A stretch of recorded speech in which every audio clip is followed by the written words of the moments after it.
bay bướm lượn, bướm đậu nhành hoa, khoe đôi cánh đẹp rực rỡ muôn màu. Bướm bay bướm lượn, bướm đón mùa xuân, vàng xanh đỏ tím, bướm bay dợp trời.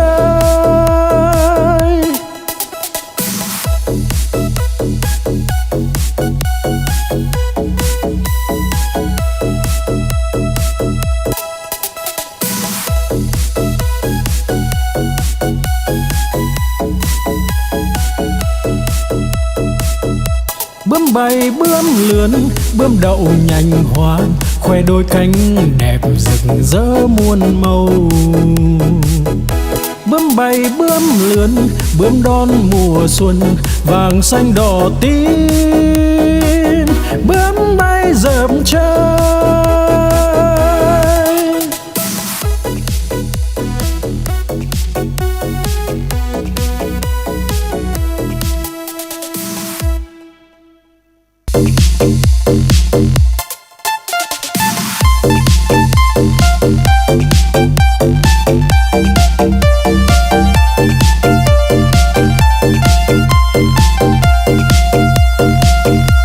Đi cầu đi quán, đi bán lợn con, đi mua cái xong đem về đun nấu, mua quả dưa hấu về biếu ông bà.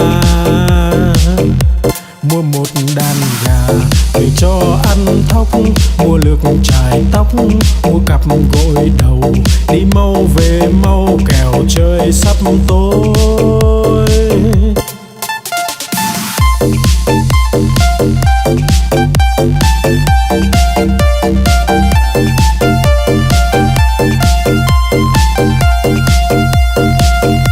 Đi cầu đi quán, đi bán lợn con, đi mua cái xong đem về đun nấu, mua quả dưa hấu về biếu ông bà.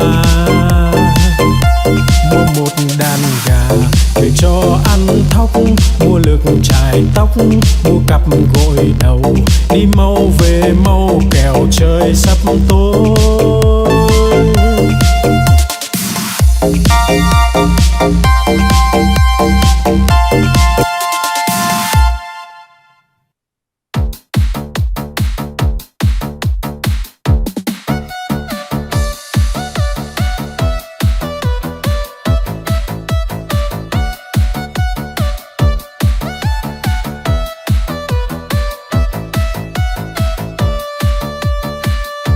No lòng vĩ dạ là con cá cơm, không ướp mà thơm là con cá ngát, liệng bay thoăn thoắt là con cá chim, hột cẳng chết chìm là con cá đuối, nhiều năm nhiều tuổi là cá bạc đầu, đủ chữ đủ câu là con cá đối, mai nở tàn tối là con cá hoa, trắng muốt làn da là cá út thịt, lưng dài hẹp nách là cá lòng tong, ốm yếu hình dung là con cá nhái.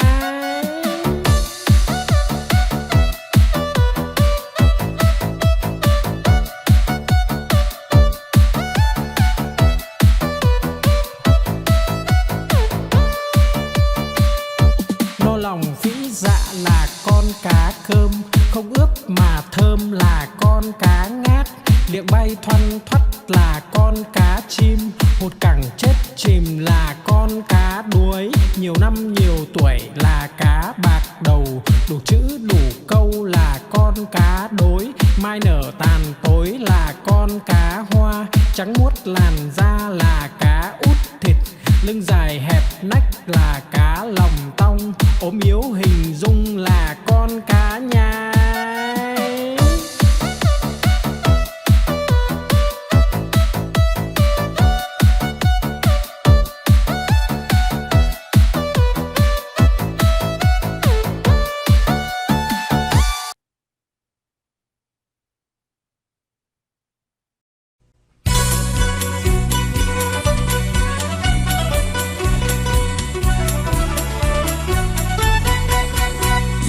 Đi chân bò cầm cây roi thật to, bò không đi lấy cây roi ra chọc địch bò, bò đứng dậy ngay.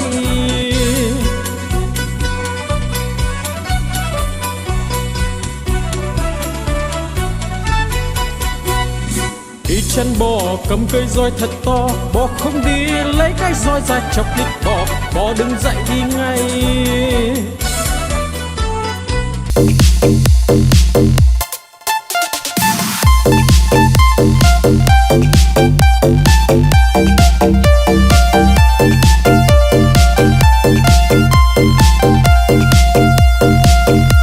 Đi cầu đi quan đi bán lợn con, đi mua cái xong đem về đun nấu, mua quả dưa hấu về biếu ông bà, mua một đàn gà về cho ăn thóc, mua lược chải tóc, mua cặp gội đầu, đi mau về mau kẻo trời sắp tối.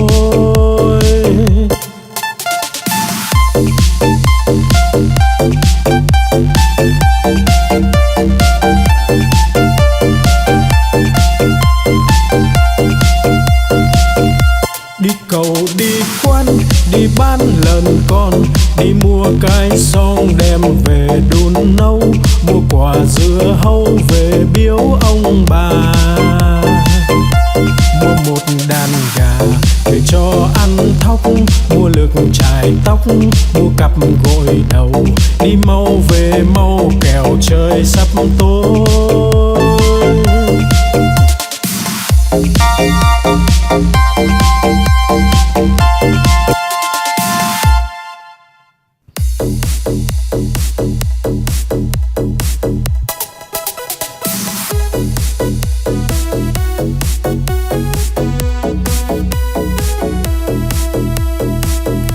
Bướm bay bướm lượn bướm đậu nhanh hoa, khoe đôi cánh đẹp rực rỡ muôn màu. Bướm bay bướm lượn bướm đón mùa xuân, vàng xanh đỏ tím bướm bay dợp trời.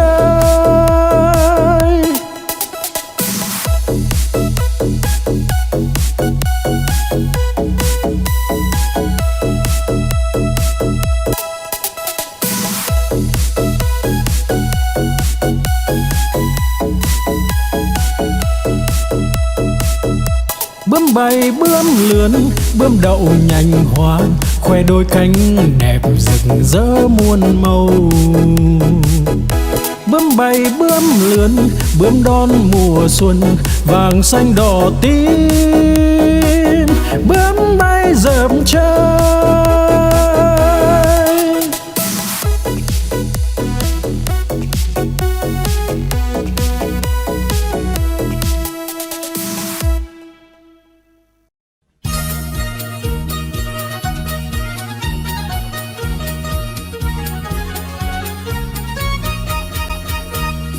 Đi chăn bò cầm cây roi thật to, bò không đi lấy cây roi ra chọc đít bò, bò đứng dậy đi ngay.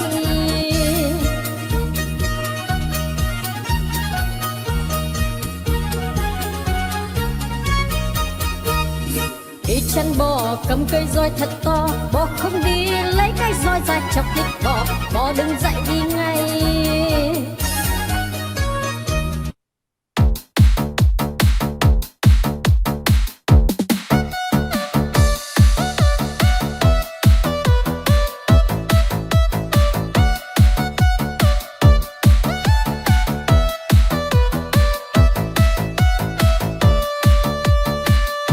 No lòng phĩ dạ là con cá cơm, không ướp mà thơm là con cá ngát, liệng bay thoăn thoắt là con cá chim, một cẳng chết chìm là con cá đuối, nhiều năm nhiều tuổi là cá bạc đầu, đủ chữ đủ câu là con cá đối, mai nở tàn tối là con cá hoa, trắng muốt làn da là cá út thịt, lưng dài hẹp nách là cá lòng tong, ốm yếu hình dung là con cá nhái.